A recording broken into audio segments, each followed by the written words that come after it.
Hello students, welcome to the channel of Vedant classes. मैं Keval sir और आप सभी को जय श्री कृष्ण। कैसे आप सब लोग? एकदम बढ़िया। तो आज के इस लेक्चर में हम लीनियर फंक्शंस का पूरा एनालिसिस निकालने वाले हैं।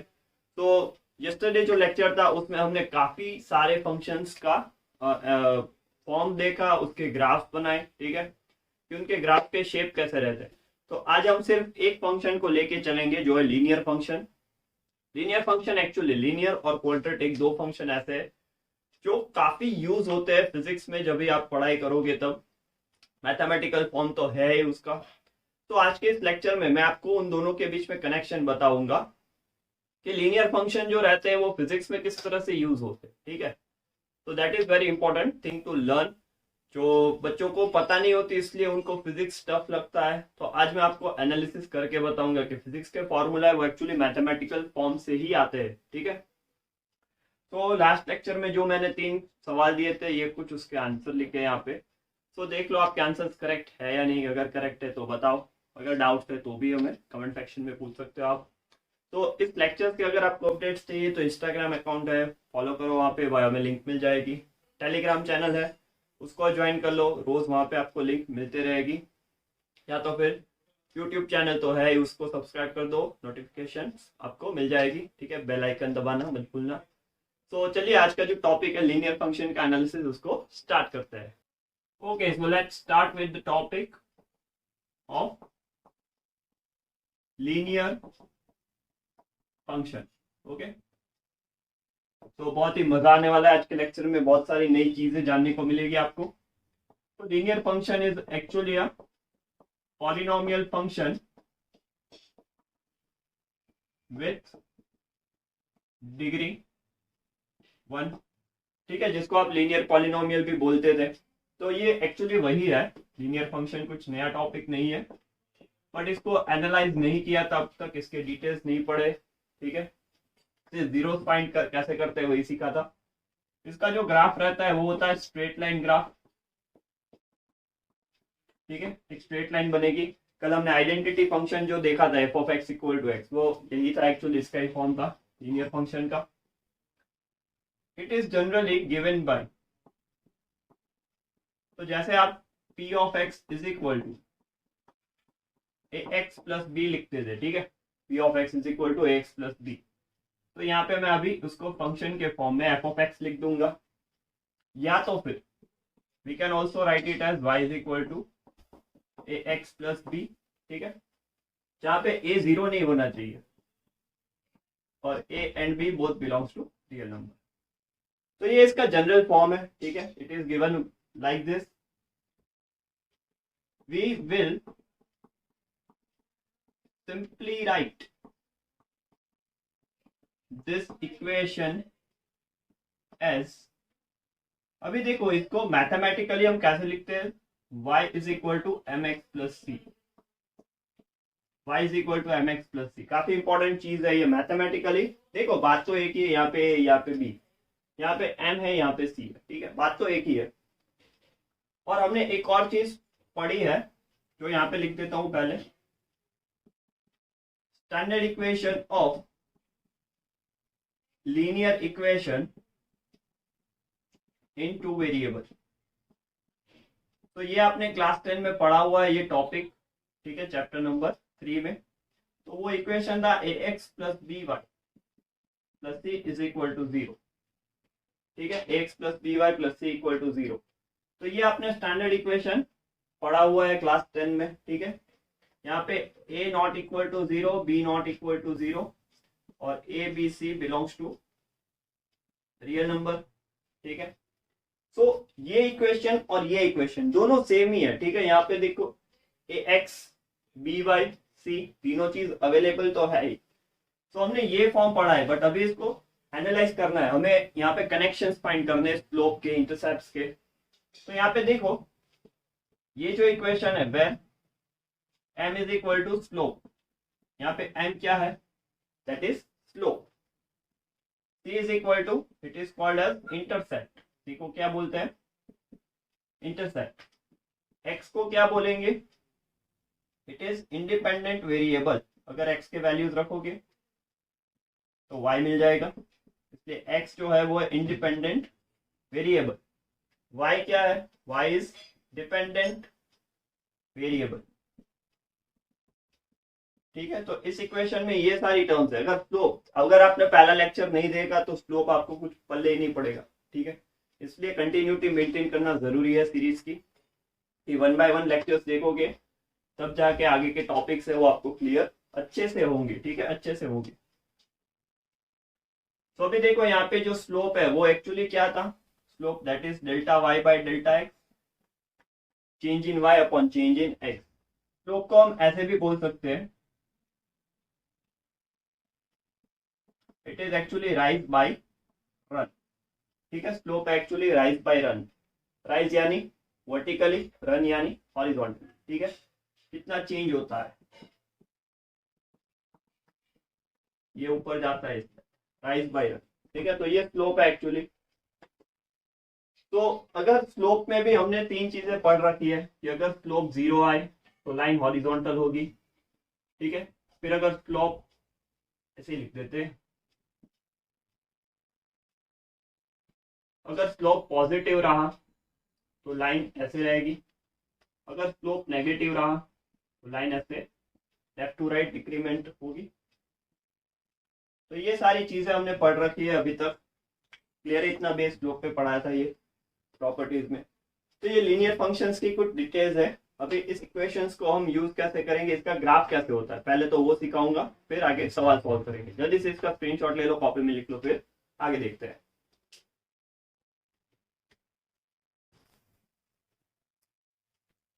अभी देखो आगे, graph of y is equal to m x plus c. Okay, graph of y is equal to m x plus c. तो लीनियर इक्वेशन का ग्राफ आप बनाना 9th स्टैंडर्ड से जानते हो। ओके, तो यहाँ पे देखो y is equal to m x plus c, इसका ग्राफ जनरेट करना है। तो अगर x और y, तो पहले x 0 रख दो तो y c आएगा, फिर y 0 रख दो तो x minus c by m आएगा, इसको 0 रखो, माइनस सी अपॉन एम। ठीक है, तो यहाँ पे देखो हमारे पास दो पॉइंट बन गए, एक 0 कॉमा सी और एक minus c by m comma 0। तो अगर इसका ग्राफ देखो आप, then it will be like this.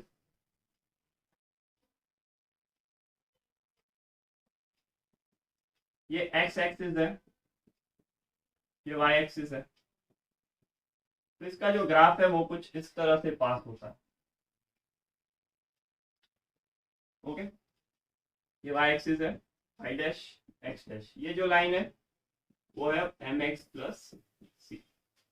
अभी देखो ये जो पॉइंट है, दिस पॉइंट जहां पे x 0 होता है, तो ये 0 कॉमा सी पॉइंट है, इसकी जो हाइट रहेगी वो c रहेगी ये, and this point is called intercept. ठीक है, जहां पे x 0 होता है और y का जो वैल्यू रहता है उसको हम इंटरसेप्ट बोलते हैं। इसलिए मैंने पहले बताया था कि y is equal to m x plus c में c क्या है, इसको इंटरसेप्ट बोलते हैं। Intercept cut y axis. ठीक है, इसको y इंटरसेप्ट भी बोल सकते हो, it cuts the y axis. Okay, also called as y intercept. बढ़िया है। अभी यहाँ पे जो पॉइंट है ये, this point is minus c by m comma 0। Okay, this point, वहां पे वो x एक्सिस को कट करता है, तो इसको x इंटरसेप्ट भी बोल सकते हो, बट अभी फॉर्मूला में जितना है उतना समझाता हूं। यहाँ पे m जो है वो स्लोप है, दिस इज स्लोप, तो इसका जो स्लोप रहेगा दैट इज m। ओके, यहाँ पे जो थीटा एंगल फॉर्म होता है m is equal to tan theta, तो वो स्लोप मिल जाएगा आपको। ठीक है, तो इसका जो स्लोप है वो यहाँ पे m है, क्लियर है, वो यहाँ पे m है। तो m is slope, c is intercept. x और y क्या है वो तो पता ही है, x ये x एक्सिस के वेरिएबल से, y एक्सिस के, ये इंडिपेंडेंट वेरिएबल है, ये डिपेंडेंट वेरिएबल है। तो इसका जो ग्राफ है वो कुछ इस तरह से फॉर्म होता है लीनियर फंक्शन का। ठीक है, it is very important graph to understand. इसका जो बिहेवियर है वो यहाँ पे मैंने बताया कि लीनियर इक्वेशन होते तो वो कैसे बिहेव करते हैं। ठीक है, मान लो फॉर एन एग्जाम्पल,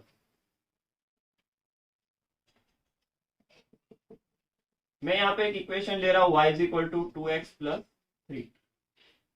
मैंने यहाँ पे एक इक्वेशन लिया। अभी देखो इसको मैं कंपेयर करूं mx प्लस c के साथ, तो इसका क्लियर मीनिंग ये है कि स्लोप है वो 2 है, दैट इज पॉजिटिव स्लोप, और इंटरसेप्ट है वो 3 है।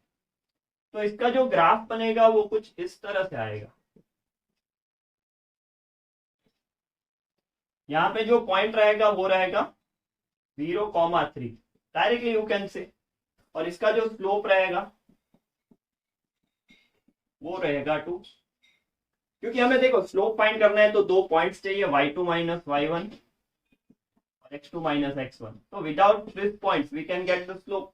सिंपल कंपैरिजन से आप स्लोप निकाल सकते हो लीनियर इक्वेशंस पे। ठीक है, पॉइंट्स की जरूरत ही नहीं है, बिना पॉइंट्स के भी आप लीनियर इक्वेशन को y is equal to mx plus c से आराम से स्लोप बना सकते हो। ठीक है, तो इसका जो स्लोप रहेगा वो 2 रहेगा, और इंटरसेप्ट है वो कहाँ पे y एक्सिस को कट करेगा 3 के ऊपर 0,3 पे।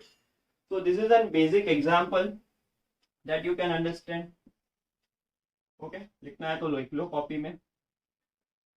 तो अभी जल्दी से इसका स्क्रीनशॉट ले लो, कॉपी में लिख लो, ये सारी चीजें काफी इंपॉर्टेंट है। इसके बाद में आपको इसके बेसिस के ऊपर जो भी सवाल है वो सॉल्व करना सिखाता हूँ कि लीनियर फंक्शंस के या y is equal to mx plus c के सवाल कैसे आते हैं। ठीक है, बहुत ही बढ़िया सवाल है, पहले मैथमेटिक्स के फॉर्म में फिर फिजिक्स के फॉर्म में, दोनों फॉर्म में मैं आपको सवाल कराऊंगा लीनियर फंक्शंस के। तो जल्दी से स्क्रीनशॉट ले लो, कॉपी में लिख लो, फिर आगे देखते हैं।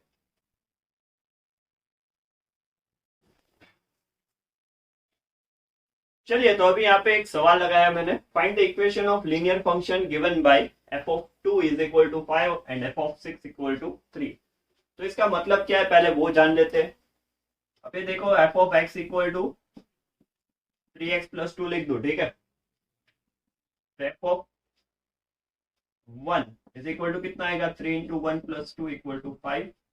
तो इसका मतलब है कि जब भी मैं f(x1) रखूंगा तब y, क्योंकि ये y है हमारा f of x, तो वो आएगा 5। ठीक है, तो इसका मीनिंग ये हुआ अंदर जो वैल्यू वो x का है, बाहर है वो y की है। ठीक है, तो यहाँ पे अगर मैं देखूं f of 2 equal to 5, okay, तो इसका मीनिंग है x2 है तभी y 5 है। तो एक पॉइंट हो गया 2,5, एक पॉइंट हो गया 2,5। दूसरा देखो f of 6 इक्वल टू 3, तो जब x 6 है y 3 है, तो दूसरा पॉइंट कौन सा हो जाएगा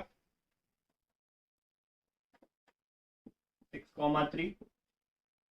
बढ़िया, तो अभी हमें इक्वेशन चाहिए, find the equation of linear function. तो इक्वेशन ऑफ लीनियर फंक्शन क्या होता है mx प्लस c।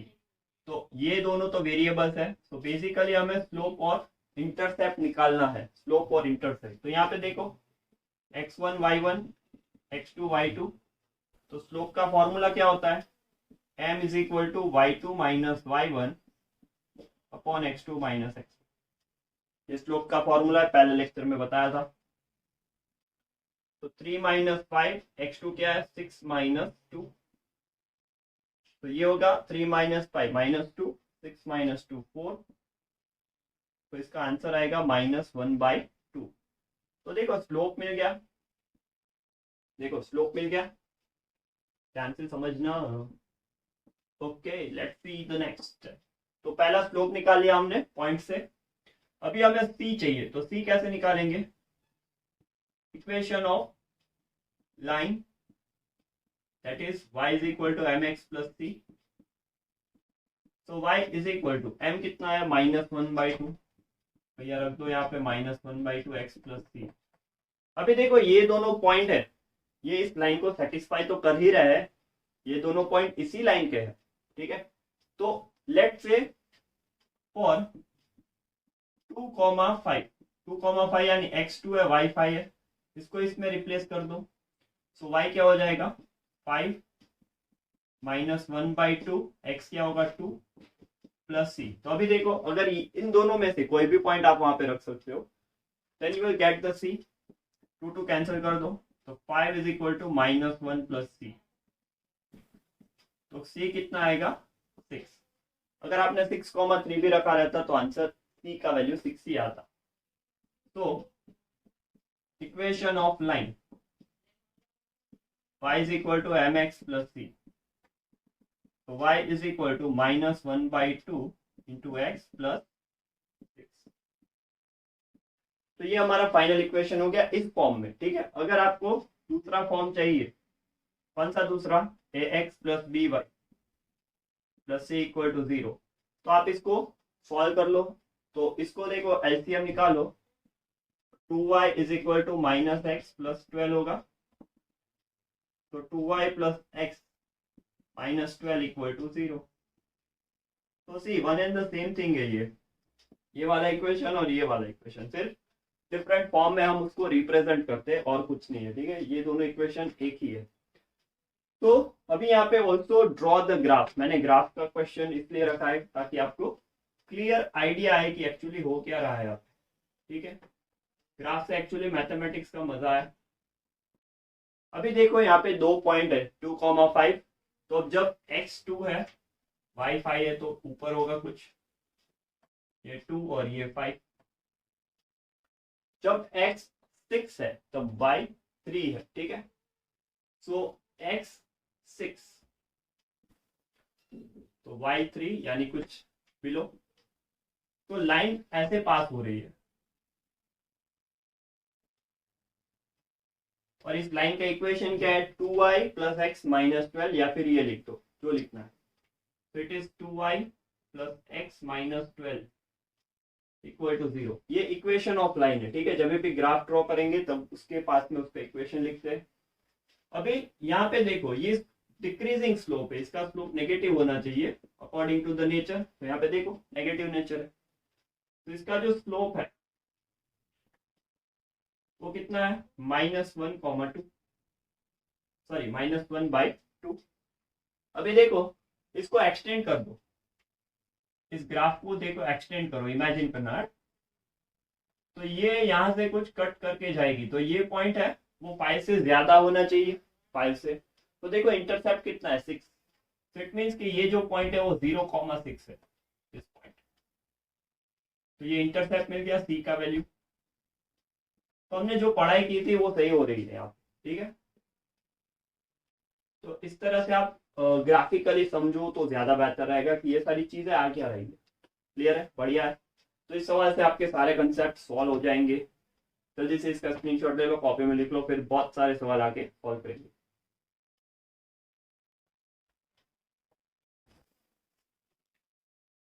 तो चलिए यहाँ पे कुछ और सवाल है उसको सॉल्व करते हैं।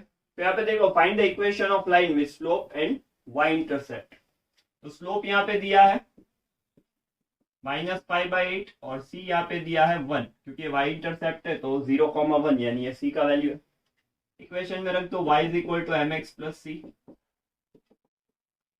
तो -π/8 इंटू एक्स प्लस 1।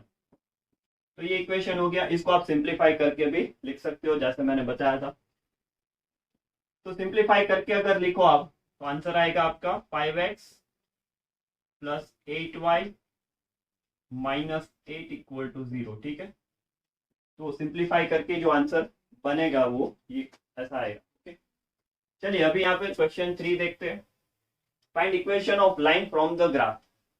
तो ग्राफ को देखो आप, तो ये आपका सी का वैल्यू हो जाएगा, y इंटरसेप्ट, और यहाँ पे स्लोप का वैल्यू नहीं है, तो स्लोप तो आराम से निकाल सकते हो।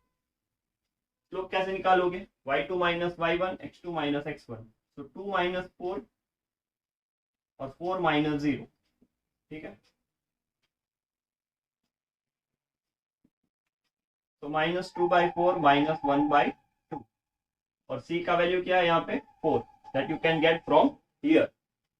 तो y is equal to m x plus c में रख दो, तो y is equal to -1/2 into x plus 4। तो this is the final equation. Simplify करके लिखो तो आंसर क्या आएगा, सिंप्लीफिकेशन से आंसर आएगा x plus 2y minus 8 equal to 0, ठीक है। चलिए अभी नेक्स्ट सवाल देखते हैं। Find slope and y intercept from the following given equation. तो देखो ये जो इक्वेशन था x plus b y plus c, ये इसके फॉर्म में दिया है। देखो 4x माइनस 3y माइनस 9। तो इसको रिड्यूस करके y is equal to mx plus c। तो बेसिकली y को सब्जेक्ट बनाना है, तो इसमें से y को सब्जेक्ट बना, तो 4x minus 9 equal to 3y। ठीक है, तो y is equal to 4x minus 9 by 3, तो y is equal to 4 by 3x minus 9 by 3, तो 4 बाई 3x माइनस 3। तो अभी इसको कंपेयर कर दो mx प्लस c के साथ, तो इसका जो स्लोप आएगा वो आएगा 4 बाई 3 और इंटरसेप्ट y इंटरसेप्ट जो आएगा, ठीक है, y intercept c is equal to minus 3। आसान, बढ़िया। चलिए, तो जल्दी से इसका स्क्रीनशॉट ले लो, कॉपी में लिख लो। फिर फिजिक्स के टर्म्स में मैथमेटिक्स को कैसे अप्लाई करेंगे, ठीक है, उसको सीखते हैं लीनियर फंक्शन से। तो I hope slope and intercept का जो कंसेप्ट था वो आपको समझ में आ गया। So let's switch to the physics now. जल्दी से इसका स्क्रीनशॉट ले लो, कॉपी में लिख लो, फिर आगे देखते हैं।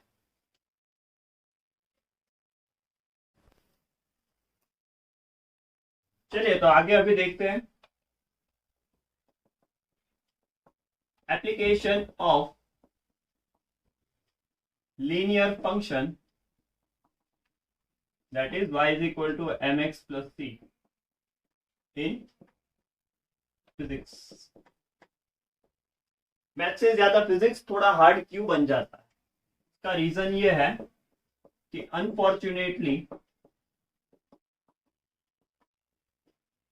physicists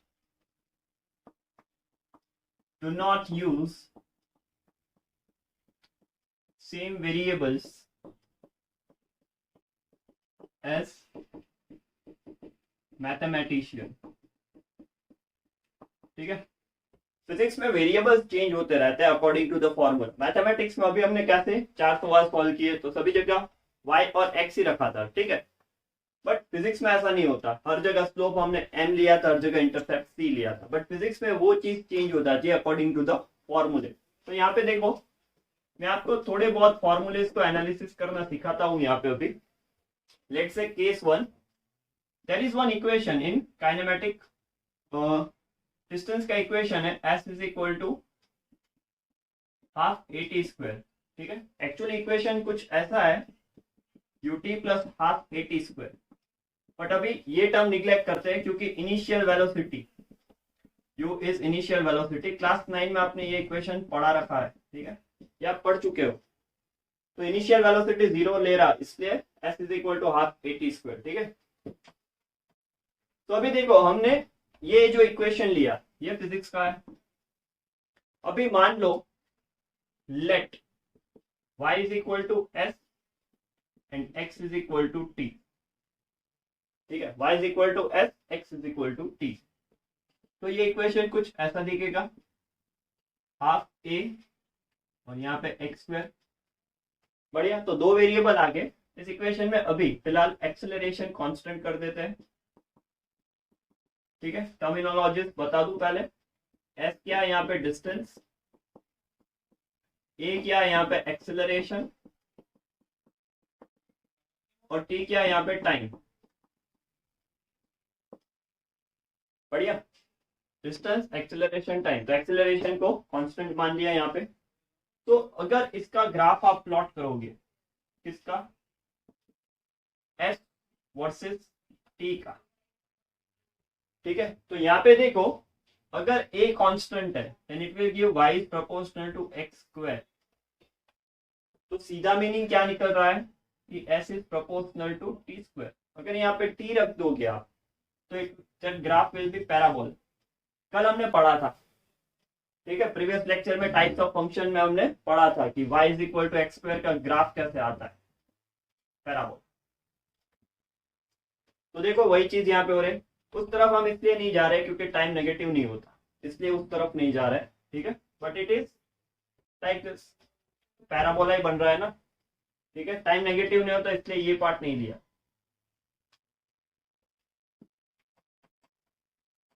तो देखो अगर आप ऐसे कंसीडर करोगे तो आपको पैराबोलिक कर्व मिलेगा, पैराबोलिक कर्व। बट अगर इसको सिंप्लीफाई करना है in form of linear function, in form of linear function, तो लेट कर लो y is equal to s और x is equal to t square.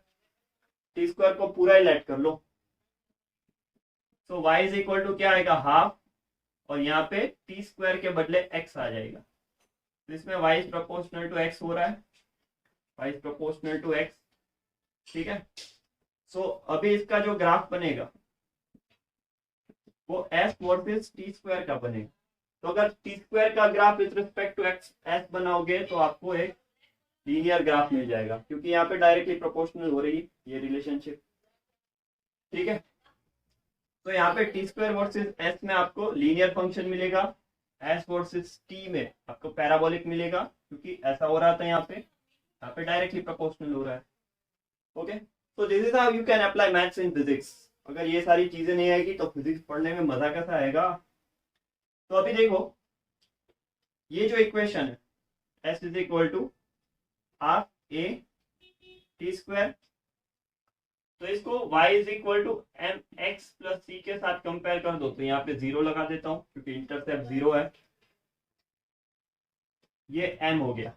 तो इसका जो स्लोप है वो क्या बन रहा है, half A, that is a by 2। तो अगर s वर्सेस टी स्क्वायर का ग्राफ प्लॉट करोगे आपको तो स्लोप मिलेगा हाफ ए, ठीक है। तो ये हमने एक इक्वेशन है वो एनालाइज किया। तो यहाँ पे वेरिएबल्स क्या लिए हमने, s और t, this are our two variables. तो इसके हिसाब से हमने ग्राफ बनाया। अगर देखो इसको s is proportional to t square में अप्लाई करो, ठीक है, s is proportional to t, तो यहाँ पे टी स्क्वायर हो जाता है, तो s is dependent on t square, तो ग्राफ पैराबोलिक बनेगा। अगर s is proportional to t square ले लो, ठीक है, इसे t लिया था पैराबोलिक हो गया, टी स्क्वायर ले लो तो लीनियर हो जाएगा। तो this is how you can play with the variables in physics, ठीक है। फिजिक्स में पढ़ना बहुत जरूरी है। और कुछ एग्जांपल्स देता हूँ, पहले इसको नोट करना है तो स्क्रीनशॉट ले लो, नोट कर लो, फिर आगे देखते हैं।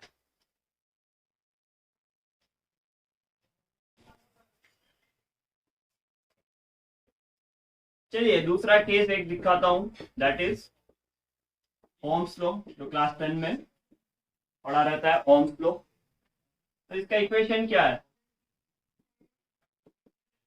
R is equal to V by i, the ratio of voltage by current that gives resistance, ठीक है। टर्मिनोलॉजीज नहीं याद तो लिख देता हूं, ये रेजिस्टेंस है, ये वोल्टेज है, ये करंट है। तो अभी इसको लीनियर फंक्शन में कैसे कन्वर्ट करें, बहुत ही आसान सी चीज है। तो अलग अलग फॉर्म में दिखाता हूं, ठीक है, कि how can you play with the variables. Okay, तो पहला एक इक्वेशन लिखता हूं, v is equal to I r. तो यहाँ पे लेट कर लो, v है वो y है, i है वो x है, ठीक है। तो therefore it will look like this, v is equal to r x, v is equal to r x. Graph बना दो। तो यहाँ पे y है वो वोल्टेज है, x है वो करंट है, और लीनियर रिलेशनशिप ही जनरेट हो रही है। देखो y is proportional to x, इसका मतलब स्ट्रेट लाइन ग्राफ होगा, ये भी जीरो से पास होगा, क्योंकि कांस्टेंट नहीं है, प्लस कुछ नहीं है यहाँ पे, ठीक है, कांस्टेंट कुछ नहीं है। तो v is equal to I R plus zero, तो it will be like y is equal to m x plus c. तो c जीरो हो रहा है यहाँ पे, और m कितना आएगा, दैट इज r। तो स्लोप इसका होगा रेजिस्टेंस, इसलिए v बाय आई का जो स्लोप था वो रेजिस्टेंस था। अगर क्लास 10 में नहीं पढ़ा तो अभी पढ़ लो। तो इसका जो स्लोप है वो रेजिस्टेंस है, ठीक है। तो यहाँ पे देखो हमने v को y बोला, i को x बोला, उल्टा भी बोल सकते हो। i is equal to 1 by r times v, i को सब्जेक्ट बना सकता हूं मैं। तो लेट कर लो, i is equal to y, v is equal to x। तो इसमें देखो y is equal to 1 by r times x, y is equal to 1 by r times x. तो इसमें भी प्रोपोर्शनलिटी लीनियर ही रह रही, प्लस कुछ नहीं, इसलिए इंटरसेप्ट जीरो आएगा। तो इसका जो ग्राफ है वो यहाँ से पास होगा, जीरो से ही, और यहाँ पे आएगा i, यहाँ पे आएगा v। इसका जो स्लोप बनेगा वो बनेगा 1 बाई आर, ठीक है। अगर इसको इंटरचेंज कर दो तो स्लोप पे इंटरचेंज हो जाएगा, तो इसका जो स्लोप आएगा वो 1/r आएगा। I is equal to 1/r times v plus 0 mx plus c। Compare कर लो, i y है, v x है, स्लोप 1/r। ठीक है, तो ये ओम्स लॉ का एनालिसिस है, बहुत ही मजेदार है। एक्चुअली इसको हम नॉलेज के लिए बता रहा हूँ, इसको हम रेजिस्टेंस बोलते हैं R को, और 1/r को हम कंडक्टेंस बोलते हैं। वो फिजिक्स में आप आगे पढ़ लोगे 12th क्लास में, बट अभी हम मैथमेटिक्स और फिजिक्स को कैसे यूनाइट करते हैं वो सीख रहे हैं। तो जल्दी से इसका स्क्रीनशॉट ले लो, फिर एक फॉर्म इंटरसेप्ट वाला दिखाता हूँ।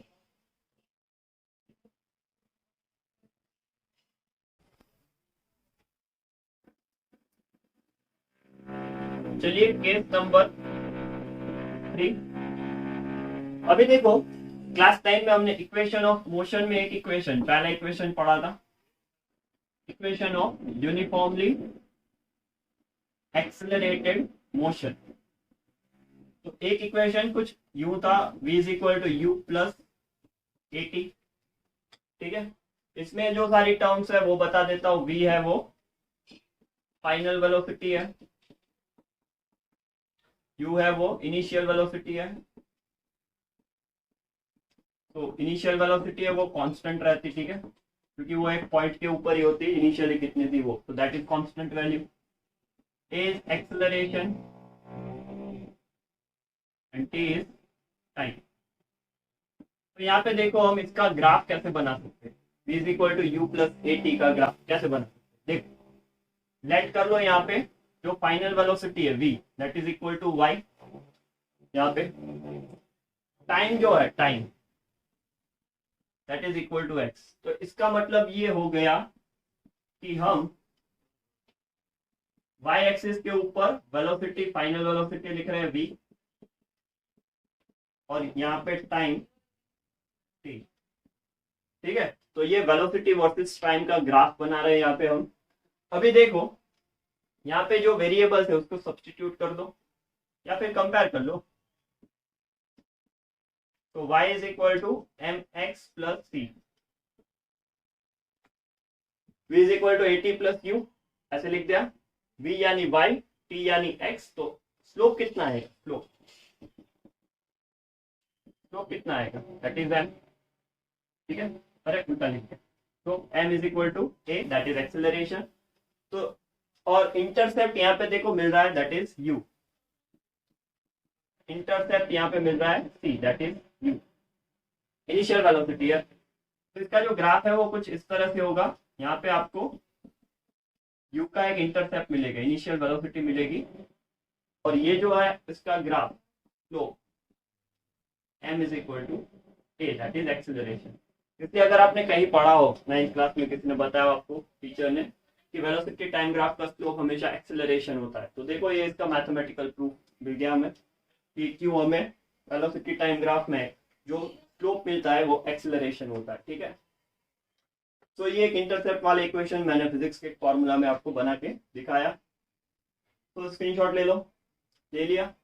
तो देखो ऐसे तो बहुत सारे इक्वेशंस है फिजिक्स में जो मेजरली हम इसको कन्वर्ट कर सकते हैं मैथमेटिकल फॉर्म में, उसका एनालिसिस कर सकते हैं, ग्राफ को अंडरस्टैंड कर सकते हैं, और ऐसे ग्राफिकल सवाल कॉम्पिटिटिव एग्जाम में पूछते हैं हर साल। ठीक है, कि आपको अगर फॉर्मूला याद है और उसका ग्राफ जनरेट करना अच्छे से आता है, तो you can simply find the answers for that question. तो यहाँ पे अभी मैं 3 केस लिखे हैं, ठीक है, और बहुत सारे हैं। ठीक है, it is kind of unstoppable thing, but lecture बहुत लंबा हो जाएगा वरना, और आप बोर हो जाओगे। तो मैंने यहाँ पे फिजिक्स और मैथ्स को इसलिए कनेक्ट किया कि आपको एक बेसिक आइडिया है कि फिजिक्स को अगर इजीली अंडरस्टैंड करना है तो मैथ्स का बेसिक्स होना बहुत ही ज़रूरी है। सो आगे कुछ क्वेश्चंस मैंने रखे हैं, वो आप सॉल्व करो, उसके आंसर्स कमेंट सेक्शन में बताओ। ठीक है, नहीं हो तो भी पूछ लो, तो नेक्स्ट लेक्चर में वीडियो के जो स्टार्टिंग में मैं वो क्वेश्चन सॉल्व करके दूंगा अगर आप डाउट्स पूछोगे। सो इसी तरह पढ़ाई करते रहो, आगे बढ़ते रहो। All the best.